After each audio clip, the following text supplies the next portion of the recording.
नरेंद्र नगर में आज G20 की दूसरी anti corruption working group meeting का शुभारंभ किया गया। G20 की एंटी करप्शन वर्किंग ग्रुप इस 3 दिवसीय आयोजन के दौरान 20 सदस्यीय देशों, 10 आमंत्रित देशों और 9 अंतर्राष्ट्रीय संगठनों के 90 से अधिक प्रतिनिधि ACWG की पहली बैठक में चर्चा को आगे बढ़ाएंगे। इस मौके पर केंद्रीय रक्षा राज्य मंत्री अजय भट्ट ने कहा कि देवभूमि उत्तराखंड में दूसरी एंटी करप्शन वर्किंग ग्रुप की बैठक का आयोजन होना सौभाग्य का विषय है। इस बैठक में वैश्विक स्तर पर भ्रष्टाचार नियंत्रण के प्रयासों पर विचार विमर्श एवं मंथन किया जाएगा, जो विश्व को भ्रष्टाचार के विरुद्ध लड़ाई में मार्गदर्शन करेगा। वैश्विक स्तर पर भ्रष्टाचार की समाप्ति के लिए अंतर्राष्ट्रीय सहयोग एवं एकजुटता अत्यंत आवश्यक है। भ्रष्टाचार के विरुद्ध लड़ाई अकेले नहीं लड़ी जा सकती। भ्रष्टाचार अंतर्राष्ट्रीय समस्या है, इसलिए इसकी समाप्ति हेतु समन्वित प्रयासों की जरूरत है। भ्रष्टाचार के दुष्प्रभाव भी व्यापक हैं, इसलिए भ्रष्टाचार के विरुद्ध लड़ाई में संस्थागत फ्रेमवर्क मजबूत करने की आवश्यकता है। सार्वजनिक क्षेत्र में भ्रष्टाचार समाप्त करने के लिए IT का उपयोग आवश्यक है। वर्ष 2018 में अर्जेंटीना में आयोजित G20 की बैठक में भ्रष्टाचार के खिलाफ लड़ाई के संबंध में प्रधानमंत्री नरेंद्र मोदी के द्वारा 9 बिंदुओं पर चर्चा की गई थी। वर्तमान में G20 तथा भविष्य में आयोजित होने वाले G20 में भी इन बिंदुओं पर चर्चा को आगे बढ़ाया जाएगा।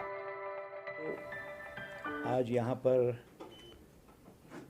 जो G20 के अंतर्गत एंटी करप्शन पर यहाँ जो मीटिंग चल रही है, ये सेकंड वर्किंग ग्रुप है आज जो हो रहा है। और भी इसमें ग्रुप्स होंगे, आगे और भी होगा, एक के बाद एक चलेंगे।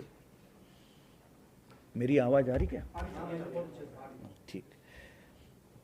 ये हमारा सौभाग्य है कि जो सेकंड ग्रुप की बैठक यहाँ हो रही है वो उत्तराखंड की पवित्र धरती पर हो रही है। ये देवताओं की भूमि है और यहाँ से कई मैसेजेस बाहर को गए हैं। और आज जो हमने यहाँ पर ये मीटिंग की है, अभी 2 दिन तक बहुत सारी चर्चाएं होंगी। उसके बाद मंथन के बाद जो क्रीम निकलेगी वो विश्व को एक मार्गदर्शन देगी और हमारे G20 के मेंबर्स जितने हैं, मेंबर्स देश, उनको एक बहुत बड़ा पाथवे मिलेगा। अभी आप पूछेंगे कुछ चीज़ें। हमारा मुख्य उद्देश्य क्या है? नंबर 1, भ्रष्टाचार की लड़ाई मजबूत करने के लिए अंतर्राष्ट्रीय सहयोग बढ़ाना।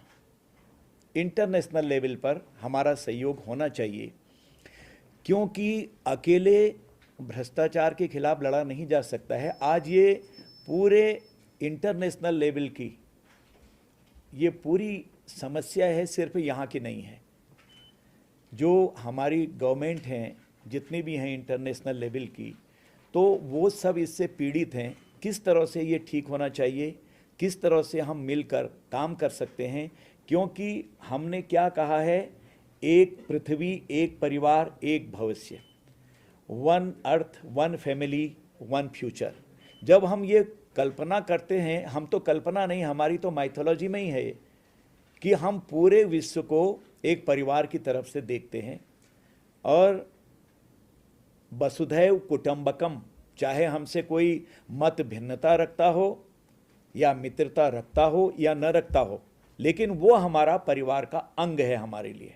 जो जैसा करता है वो जाने, लेकिन हम उसके लिए बुरा नहीं करते हैं, हम विस्तारवादी नहीं हैं।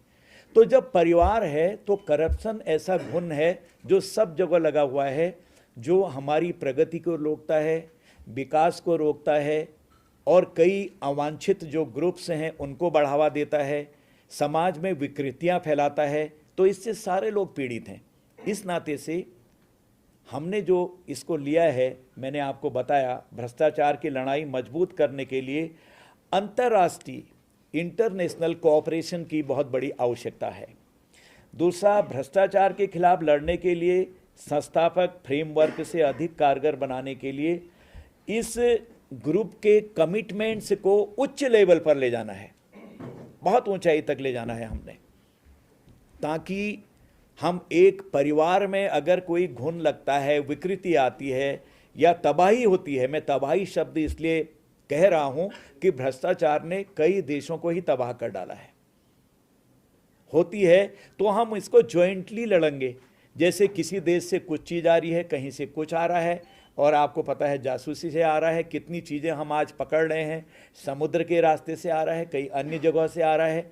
तो इसको अगर हमारा ग्लोबल लेवल पर, इंटरनेशनल लेवल पर सहयोग नहीं होगा तो हम इसकी फाइट नहीं कर सकते हैं। भ्रष्टाचार के खिलाफ जो ऑडिट संस्थाएं हैं, जो ऑडिट करने वाली संस्थाएं हैं, अपने अपनी जगह वो मजबूत हों और वो एक दूसरे से इंटरकनेक्टेड हों, अंदर अंदर ही इंटरकनेक्टेड हों। जब परिवार पर विपत्ति आ रही तो अलग अलग क्यों हैं? हमारा एक कोई कॉमन कमिटमेंट होना चाहिए, ये भी हमारा इसका मुख्य उद्देश्य है। और भ्रष्टाचार के खिलाफ पब्लिक सेक्टर में लड़ने के लिए इंफॉर्मेशन एंड टेक्नोलॉजी का इस्तेमाल होना बहुत आवश्यक है। आज हम इंफॉर्मेशन को शेयर करें, टेक्नोलॉजी हर एक के पास है आज देशों में, लेकिन किसी के पास कुछ बड़ी कुछ ज़्यादा होगी तो हम उसको शेयर करें, ताकि हम जो करप्शन को बढ़ावा दे रहे हैं उनको तत्काल प्रभाव से रोक सकें और उसको बैरियर कर सकें, यानी उसको बिल्कुल ही समाप्त करने की दिशा में आगे बढ़ें। इस तरह से हम लोगों ने ये कोशिश की है कि जो इश्यूज आएंगे, जो पहले आए होंगे, इसके बाद एक कॉमन कोई चीज़ निकलेगी, जो मैं पहले भी कह चुका हूँ कि मंथन के बाद जो क्रीम निकलेगा वो सारे विश्व के लिए एक पाथेय होगा। इतना मुझे कहना है, और कुछ कहना है तो मैं और चीज़ बताता हूँ।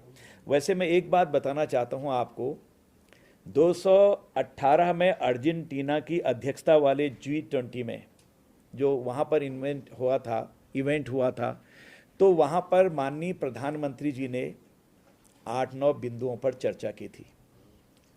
एक किस्म से ये मानिए कि वो चर्चा आज आगे बढ़ रही है, उसे धीरे धीरे रफ्तार मिल रही है। इसी प्रकार हम आगे बढ़ेंगे, जिसमें कहा था भगोड़ों के आर्थिक गुनाहों और असेट रिकवरी के खिलाफ एक्शन होना ही चाहिए, कोई हो चाहे कहीं के भी हों। तो उस पर आज हम धीरे धीरे स्टेप बाय स्टेप आगे बढ़ रहे हैं।